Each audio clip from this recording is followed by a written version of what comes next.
Voilà, bonsoir à tous ou bonjour et bienvenue à cet entretien que nous allons avoir avec Chris Christensen qui est le leader du groupe EXO et bien connu dans le monde entier, particulièrement en Afrique. Nous allons lui poser quelques questions, il est au Cameroun. Bonjour Chris Christensen. Bonjour. Voilà, vous êtes d'origine américaine mais vous chantez pour la francophonie. Qu'est-ce qui s'est passé exactement? Mais c'était un appel à une vision que j'ai eue pendant qu'on faisait une visite touristique en Europe. Dieu nous a montré le grand besoin de rebâtir, de reconstruire son église d'abord là-bas. Les églises sont quasiment vides la plupart du temps là-bas. Et j'étais vraiment frappé, touché par ce besoin. Et donc ma femme et moi, nous avons décidé de partir en Europe, de déménager là-bas. C'était un grand défi parce que je ne parlais pas un mot de français à l'époque. Donc il fallait apprendre une langue. Et j'ai appris le français en le chantant.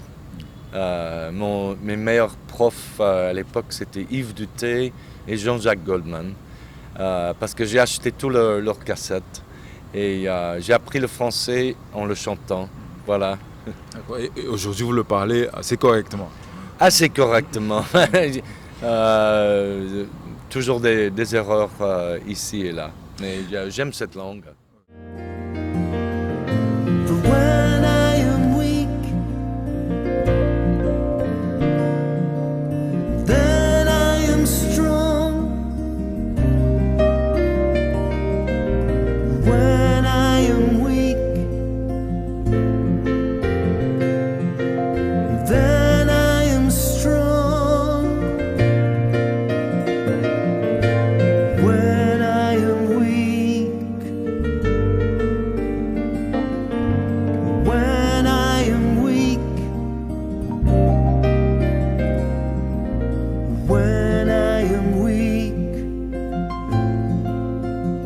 Then I am strong. Whoa, whoa.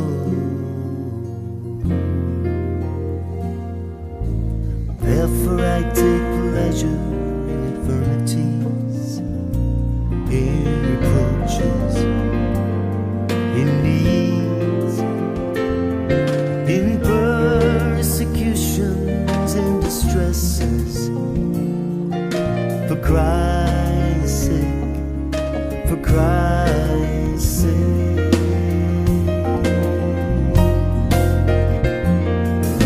For when I am weak, then I am strong. Then I am strong. When I am weak, then I am weak. Then I am strong. When I am weak, when I am weak. Whoa, when I am weak, when I am weak. Yes, when I am weak, when I am weak. Then I am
On se rend compte que dans vos chansons, il y a beaucoup de chansons qui parlent de restauration.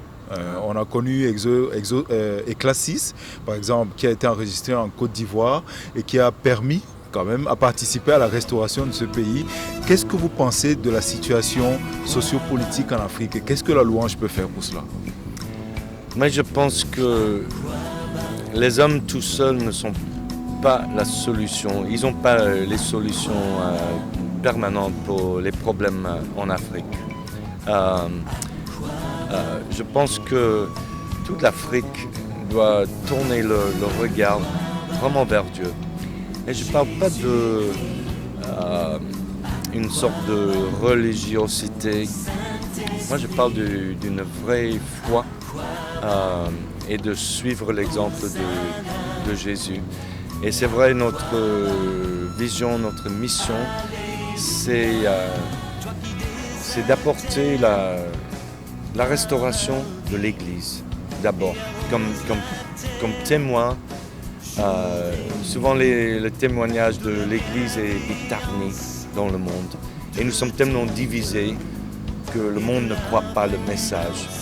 Et quand nous ne sommes pas unis, mais chacun parle avec une petite voix, et la nation a du mal à entendre. Donc il faut qu'on soit unis, comme Jésus voulu. Il faut qu'on soit unis pour que notre voix, la voix de l'Église, porte dans la société. Voilà. Vous êtes venu au Cameroun en prélude à un événement qui sera organisé d'ici la fin de l'année 2018. Et quand vous venez, est-ce que vous avez quelque chose dans votre cœur pour le Cameroun? La restauration. En fait, si je peux partager une vision que j'ai eue, on était à Yaoundé l'autre jour et on était pris dans un énorme embouteillage, à un carrefour. Et c'était complètement bloqué. Vraiment désespéré, on n'avançait pas. Et Dieu m'a dit, je t'ai permis de voir ça parce que je voulais te dire que voici la situation au Cameroun. Le Cameroun est un carrefour très important dans son histoire et vous êtes dans un embouteillage. Vous n'avancez pas parce que vous êtes chacun pour soi. Si c'est l'Église, si c'est la politique, chacun pour soi. Et chacun veut aller dans une direction différente. Et voilà, vous êtes coincés. Et vous n'êtes pas les seuls. Je ne suis pas en train de critiquer comme ça. Mais qu'est-ce qu'il faut faire? Mais quand on est dans un embouteillage comme ça, qu'est-ce qu'on a? Mais on a le temps de réfléchir. Et on se dit, mais on a fait fausse route. Comment est-ce qu'on est arrivé à ce point-là? Donc, il y a un temps de réflexion ici pour le Cameroun, je crois. Et il faut se tourner vers Dieu. Et il faut s'unir pour qu'on va dans la même direction. Il n'y aura plus d'embouteillage. Le voici, Jésus-Christ, Cameroun choisit la vie. Pour ta volonté, je prie. Fais de nous une symphonie. Cameroun, ton espoir, ton destin t'appelle.